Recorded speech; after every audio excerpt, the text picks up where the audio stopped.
Are you getting ready to get started in golf and wondering, do I need to buy a pair of those fancy shoes? Or maybe you've already gotten into golf and now you're preparing to level up your equipment and you're really trying to determine if you need to make an investment in golf shoes? Well, we're going to answer those questions and learn even more about golf shoes in this video, so stay tuned.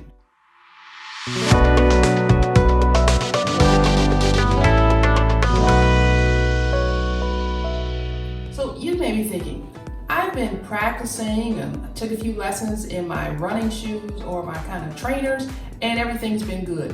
Why, Dr. Greta, might I need golf shoes? Well, great question. Golf shoes are designed with some very specific attributes built into them that make a real difference for us. Specifically, they provide us with the ability to maintain balance, flexibility, and stability. So while we're practicing, a lot of times we're practicing out on a range or, a kind of a uniform practice facility, the ground is pretty flat. But those of us who spend time out on a golf course know, and you don't have to spend a lot of time out there to very quickly realize that the ground is not flat. Not only is it not flat, the grass is not uniform in terms of its length, of its rigidity, the dirt, the side hills, the up hills, and moisture. So all of these things can really contribute to us not being stable, and golf shoes provide some specific features to help us with just that. So these features that provide us with balance, flexibility, and stability are really important for a bunch of reasons, but the big one is that if we don't feel comfortable and stable, and we're not comfortable, flexible, stable, and all of those types of things during a golf motion, the odds really lower the likelihood lessens, I should say, that we'll be able to make good, consistent contact. And of course, that's the name of the game, right? We want the ball to be able to fly well, and we want to make great connections. So we really need to be well connected from the ground up. And of course, that starts with our feet and our golf shoes. Now, if you look at most golf shoes, most any golf shoe, even a dainty, a girl's shoe or lady's shoe, and you compare it to a tennis shoe or a running shoe, what you will notice is that the sole, the base of the shoe is broader. It's usually typically more robust and wider to provide us with that stability that we need as we rotate through the shot. As we go through the golf motion, our body weight is moving from side to side. So what you'll also notice in golf shoes is that the sides are reinforced because the foot is doing a lot of this. Speaking of which, if you've ever taken an opportunity or had an opportunity to strike a few golf balls in your bare feet, if you have a chance to look down, or maybe you've seen someone else do it, you'll notice that without the shoe, it's kind of the foot reveal there, you will see that the foot is doing a whole lot more work than it may look like when we have on that shoe. The foot is moving in such a way, so it's really important that we have stability but also flexibility, right? That flexibility allows us to move in and out of the shot as we need to while staying grounded and again stable. So this is really important. And then lastly, flexibility. If we have a really stiff shoe that doesn't provide, if you will, give in the proper parts, we can't move in and out of the shot as we need to. So again, it's this balance, flexibility, and stability that makes a real difference in the golf shoe.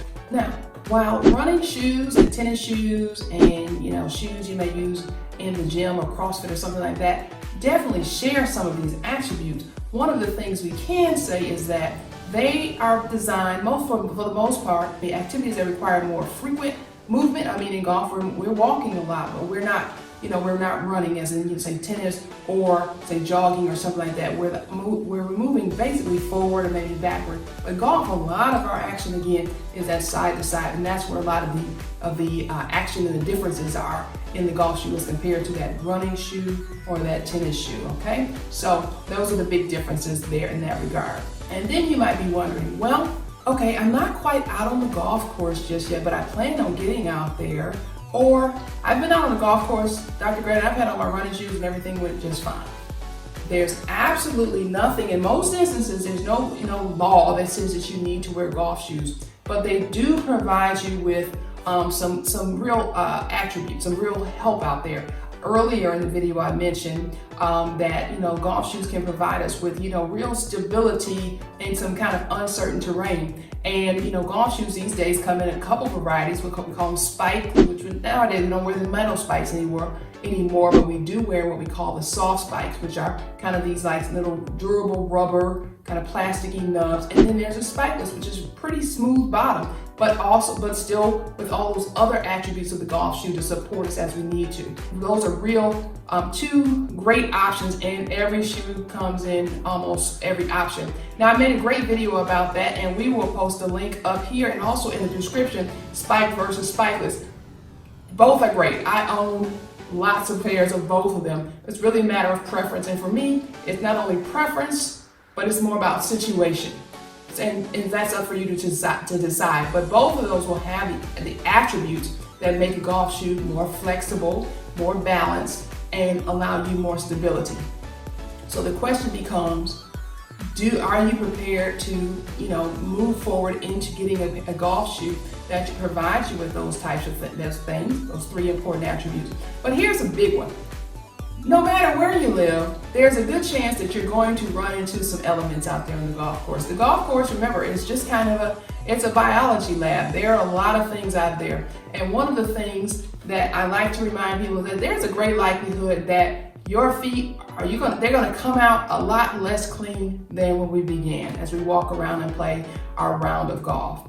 We're gonna be stepping in dirt, we're gonna be stepping in sand, we're gonna be stepping in mud. And one of the things is that inevitably, you're going to be out there where it's a little bit wet. And one of the great things about golf shoes is that, there's some that are built that do not factor in moisture, but most golf shoes are built for some level of moisture. They may be what we call water resistant, but then there are a whole bunch of them that are straight up waterproof. And once you step in some water and spend the next several holes with wet feet, you'll remember why it might be important to have a pair of shoes that are at the very least water resistant. So that's one of the big reasons why I think if you're committed to golf and you decided that this is something for you, then make the investment again, deciding on whether or not spikeless or soft spikes is your preference. That's a whole separate discussion, but making the decision to get some shoes. So I know that golf is not always the most inexpensive activity, but the great news is that golf is growing and golf is prevalent. You can always find a great pair and find your way and find a great pair on sale, at not so low price, but of course, like anything else in life, golf shoes can run the gamut in terms of pricing. But I would say this, if you are looking to deepen your commitment and your involvement in golf, then a pair of golf shoes might be for you. I do think, as an instructor, I found that once people get going and they get off of this kind of the laboratory of the flat ground on the lesson tee or on the practice tee, and realize that, I'm going to need a little bit of stability. They may realize how they're slipping and sliding and not able to move through that golf motion effectively, and that's not what we want. So why are they different? Golf shoes provide us with balance, stability, and flexibility that we don't find in other athletic shoes for the sport of golf. Do I need them? Yes, they can be helpful. You can certainly play without them, but they do add value. So I hope that this video has added value. I hope that you will click on the link below to like us, subscribe, and we will see you in the next video. Thanks so much for watching.